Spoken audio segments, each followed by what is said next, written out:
Hey guys, welcome to New Zealand's biggest gap here, an epic adventure that Lo and I decided to tackle a couple of years ago. We had to do 365 activities all around New Zealand in 365 days, and this is day 167, and we are still in the Catlins, exploring the amazingness that it has to offer. We're going to check out Niagara Falls, the New Zealand version of it. It's quite laughable, as well as some other amazing features. So join us for this epic Catlins road trip.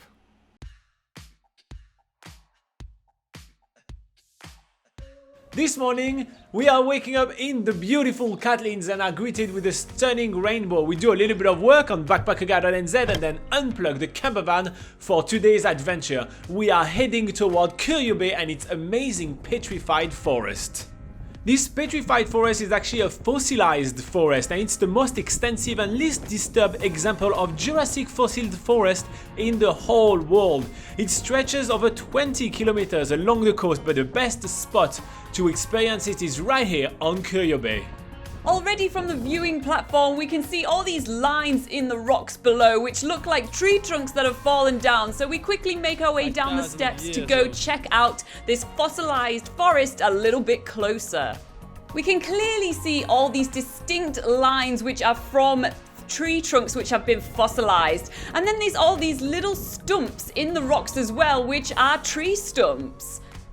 We're actually really surprised at the amount of details we can see. We never thought that a petrified forest would be that intricate. The story behind how this petrified forest came to life is actually fascinating. About 180 million years ago, Curio Bay was a forested coastal floodplain when New Zealand was part of the supercontinent called Gondwana. Then, the forest was destroyed by a massive volcanic eruption that buried it below ground. And over the last 10,000 years, the coastal waters have eroded the rock and slowly revealed the beautiful petrified forest. And the petrified forest is now home to heaps of wildlife. In everything around the rock pools, we can see a lot of those little shell crabs which are moving around, and it's really cool. And it's also one of the best spots in New Zealand to see the yellow-eyed penguin, which is one of the rarest penguins in the world with a population of only 6,000 individuals.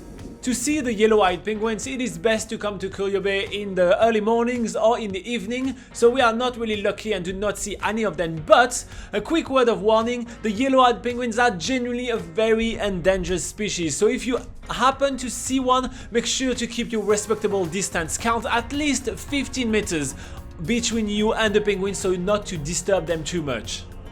There's obviously a lot more to do in the Catlins, so we are heading back on the road, going pretty much next door to Curio Bay to a place called Porpoise Bay.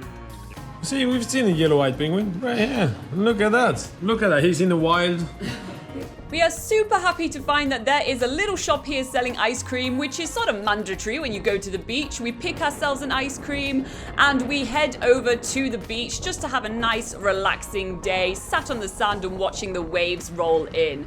Porpoise Bay is actually really famous for surfing, but it's also famous for its abundance of Hector dolphins.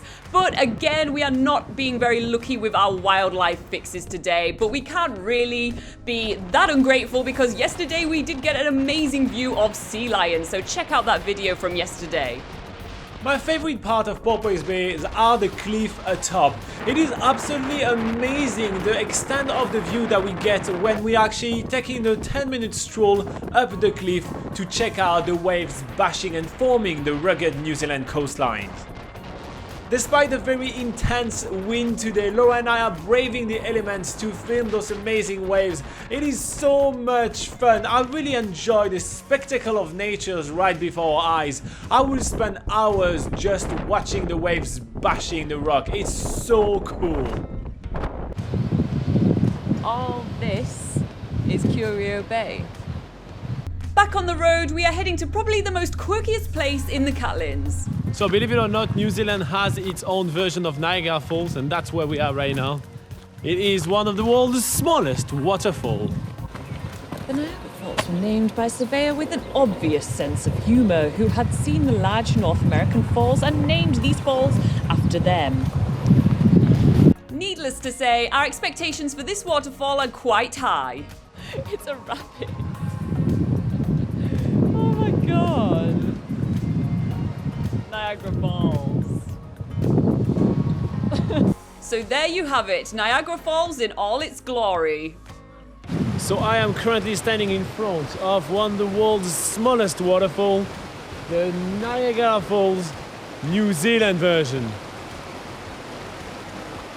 This is not even a waterfall. This is like a rapid. I don't really know how high does a waterfall have to be a waterfall? Because this is not a waterfall. This is just a rock with some water flowing over it. After cracking up at what is probably the funniest waterfall in New Zealand, if there is such a title, Laura and I are heading back toward the camper van and then making our way back to the Whistling Frog Resort, where we are staying for Catlins exploration. We still have heaps to show you about the Catlins, and we will spend another day tomorrow exploring the area and showing you heaps of free stuff to do in the area. With all those free activities, the Catlins are backpackers' paradise. This is clearly a joke, and it's kind of embarrassing that this is the first waterfall we're seeing in the Catlins, when the Catlins is also really famous for its abundance of scenic waterfalls, and the first waterfall we are seeing in the Catlins is this. I've even brought my tripod with me. I was expecting something like a little more, so I brought my tripod with me. I was set up ready to take a photo of this amazing waterfall, and this is what we get. Alright guys, I hope that you really enjoyed Curio Bay, this fossilized forest and those Niagara Falls, which still to this day makes me laugh. So let's see some of the comments that you guys had the first time we published the video. We had Chad and Steph that said it looks amazing, and they love the view that we get during our experiences, and they thank us for taking them along, which is pretty awesome. I love it. Dwipriya says, hi, I love your video. I have 2 extra days in Christchurch. Which one do you recommend from the below? 1, Akaroa and the Transalpine Arthur Pass, or Dunedin and the Catlins? Well, this is the video about the Catlins, so obviously I will say the Catlins at Dunedin. You're gonna get much more wildlife and you're gonna get much more epicness of the views and everything. So I will say do Dunedin and the Catlins, but that's gonna be quite a trip if you only have 2 days from Christchurch coming back there, but I think it's doable and you're gonna have a blast. Scotcher's Place said that the waterfall was fantastic and they are amazed we didn't get washed away. Yeah, that was a close one. Look at that waterfall.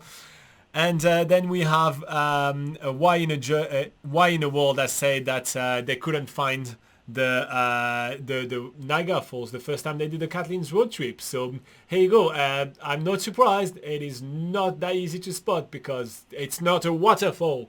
Anyway, I hope that you guys enjoyed this video. If you're planning a trip to New Zealand right now, check out nzpocketguide.com. It's your largest travel guide to New Zealand. It's all free to use. And if you want to hang out with Laura and I, we'd love for you to hang out with us. Join us during one of our live sessions. It's at 8 AM New Zealand time every single Sunday. See you then.